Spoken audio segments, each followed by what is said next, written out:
नमस्कार, मी सुनीताज किचन रेसिपीमध्ये आपलं मनापासून स्वागत. तर आज आपण बनवणार आहोत महाराष्ट्रीयन पद्धतीचं घावण. घावण बनवण्याची पद्धत कशा प्रकारची आहे हे मी सविस्तर तुम्हाला सांगणार आहे. हे बघा किती लुसलुशीत असे घावण तयार झालेले आहेत आणि त्याला जाळी पण खूप सुंदर आलेली आहे. हे सर्वसामान्यपणे नाश्त्यासाठी आपल्यात केलं जातं आणि त्यासाठी आपण पुढील पद्धत जी काय आहे रेसिपी ती आपण सविस्तर या ठिकाणी पाहणार आहोत. सर्वप्रथम आपण यासाठी लागणारं साहित्य जे काय आहे ते मी सांगणार आहे. घावण तयार करण्यासाठी मी 1 वाटी तांदूळ घेतल्यात. हे रेशनचं तांदूळ आहेत. आपण हे तांदूळ आधी स्वच्छ धुवून घेऊया आणि त्यामध्ये पाणी किती ओतायचं ते मी नंतर तुम्हाला सांगते. हे स्वच्छ धुवून घेऊयात. आता मी हे तांदूळ स्वच्छ धुवून घेतल्यात. पूर्णपणे पांढरे शुभ्र दिसतात. रेशनचा तांदूळ आहे हा. ह्याच्यामध्येच मी त्याच वाटीनं जी वाटीनं तांदूळ घेतलं त्याच वाटीनं मी 1.5 वाटी पाणी घालणार आहे.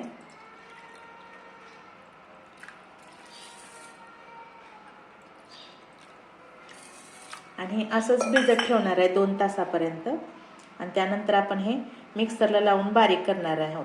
कारण तांदूळ वाळवून आपण ते पीठ नाही करणार, तर डायरेक्टच हे मिश्रणच तयार करणार आहोत.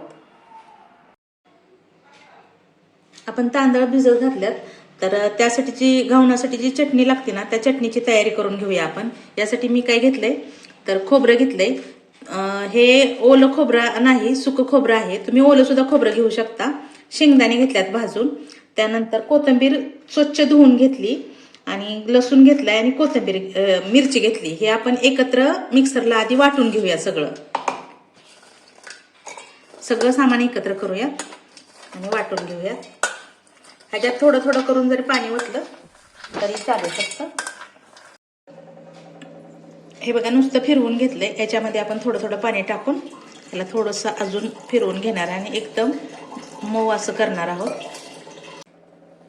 हे बघा चटणीचं मिश्रण कसं झालंय, एकदम परफेक्ट असं झालंय. आपण ते एका वाटीमध्ये काढून घेऊया. खूप छान झालंय मिश्रण.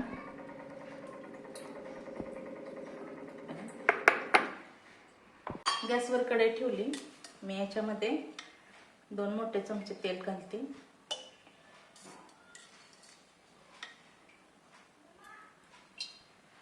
आणि याच्यामध्ये मोहरी घालते 1 चमचा,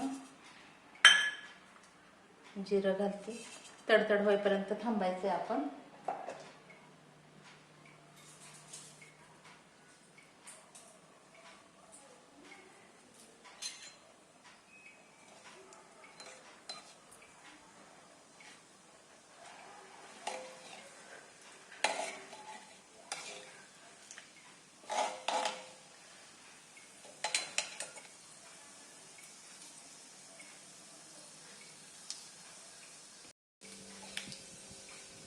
यामध्येच आपण कढीपत्त्याची 2-3 पाने घालतो. गॅस बंद करते कारण कढीपत्त्याची पानं पूर्ण जळली जातात त्यामुळे.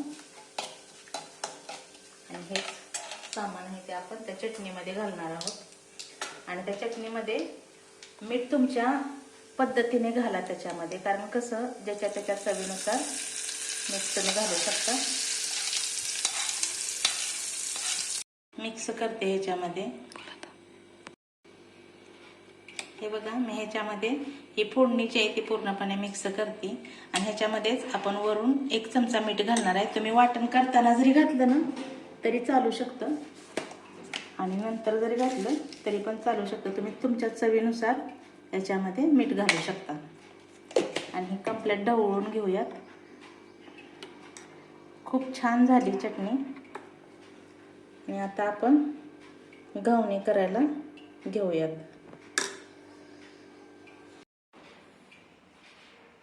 हे बघा आपण जे तांदूळ भिजत घातले होते ना ते पूर्णपणे भिजले. 2 तास झाले आणि भिजल्यात छान.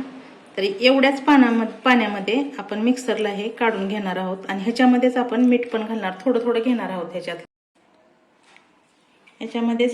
पाणी आपण घालणार आहोत. थोडं थोडं निम्म घेतलंय मी आणि ह्याच्यामध्येच मीठ पण टाकणार आहे मी. प्रत्येक ह्याच्यात थोडं थोडं मीठ घालणार आहे. तुम्ही तुमच्या चवीनुसार मीठ घाला. ह्याच्यात अर्धा चमचा घालते आणि हे मिक्सरला बारीक करून घेते. हे बघा आपलं पीठ कसं झालंय तयार. एकदम छान मिश्रण झालं तयार. आपण ह्याच्यात ओतून घेऊया आणि त्यानंतर हे दुसरं राहिलेलं आहे ना तेवढ्याच पाण्यामध्ये आपण हे बारीक करून अजून घेऊया. ह्याच्यात पण अर्धा चमचा मी मीठ घालणार आहे. हे दुसऱ्या वेळेस केलेलं बारीक आहे. हे बघा मिश्रण एकदम छान तयार झालंय. अगदी व्यवस्थितपणे जसं आपल्याला घेता येईल असं झालंय. हे बघा अगदी पातळ नाही जास्त आणि घट्टही नाही जास्त आणि त्याच्यामध्ये तांदळाचा अजिबातही अंश राहिलेला नाही. पूर्ण बारीक पिठासारखं झालंय. आपण पीठ तयार केलं नव्हतं पण जर भिजवून जर केलं तरी पण होऊ शकतं हे व्यवस्थित. आता आपण गॅसवरती तवा ठेवूया आणि तवा मी लोखंडी ठेवते. लोखंडी तव्यामध्ये मी कसं होतंय ते मी तुम्हाला दाखवणार आहे. अगदी छान होतं त्याच्यामध्ये. तवा गरम झालाय आपला. मी गॅस फुलच केलेला आहे आणि ह्या तव्याला पूर्णपणे आपण तेल लावून घेणार आहोत. तुम्ही कशाने पण तेल लावून घेऊ शकता. तुमच्याकडे तेल लावायचे वेगवेगळे प्रकार जर असतील तरीही घेऊ शकता. हे पूर्ण असं लावून घ्यायचं कारण ते चिटकत नाही खाली. त्यासाठी आपण आता टाकूया ह्याच्यामध्ये. हे बघा पेल्याच्या ह्याने घेते मी. आधी कढई टाकायचे.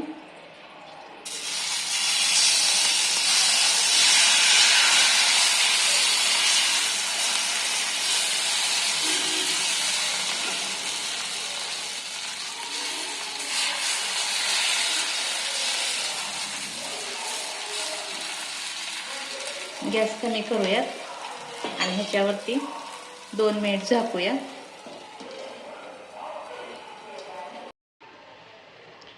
मी झाकण काढते. हे बघा कसं झालंय.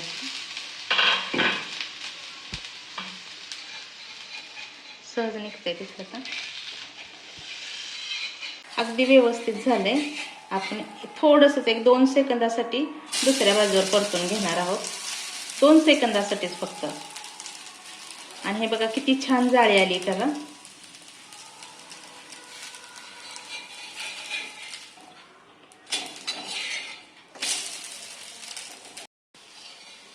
हे बघा आपलं घावन तयार आहे. मी ह्या जाळीवर ठेवून घेते.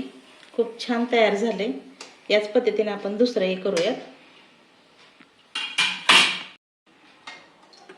जर तुम्हाला पाहिजे असेल तरी पण तुम्ही तेल लावून घेऊ शकता किंवा नसेल तरी पण चालतं कारण तवा कम्प्लीटली तेलकट असतो.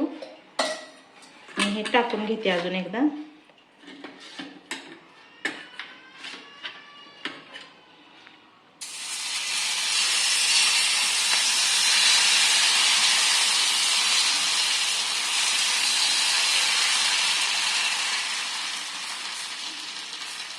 आणि ह्याच्यावरती अशाच प्रकारे 2 मिनिटासाठी आपण झाकून ठेवणार आहे. हे बघा काढून पाहूया. अगदी छान झालंय. कडा लगेच सुटतायत.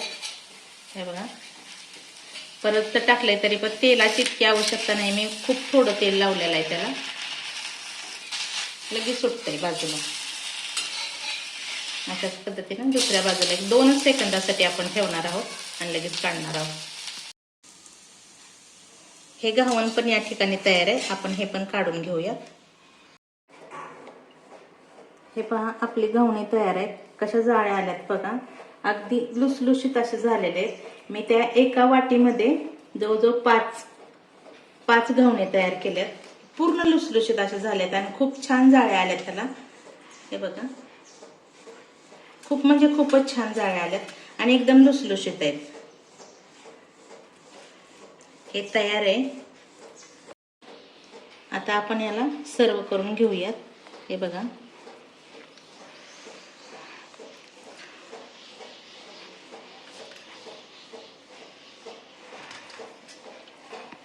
आणि ही चटणी खूप छान आहे. बघा तुम्ही करून एकदा. अगदी थोड्या वेळात होते. पीठ वगैरे तयार करायची गरज नाही. अगदी मिक्सरमध्ये होते ते. आणि विशेष म्हणजे लोखंडी तव्यावर केलेलं आहे. हे खूप छान झालंय. तुम्ही करून बघा. एकदम 10 ते 15 मिनिटांमध्ये हा पदार्थ तयार होऊ शकतो. मुलांना खायलाही खूप आवडतो. जर माझा व्हिडिओ तुम्हाला हा आवडला असेल तर लाईक करा, शेअर करा आणि कमेंट्समध्ये मला तुमच्या कमेंट्स कळवा. आणि माझ्या चॅनलला सबस्क्राईब करा. धन्यवाद.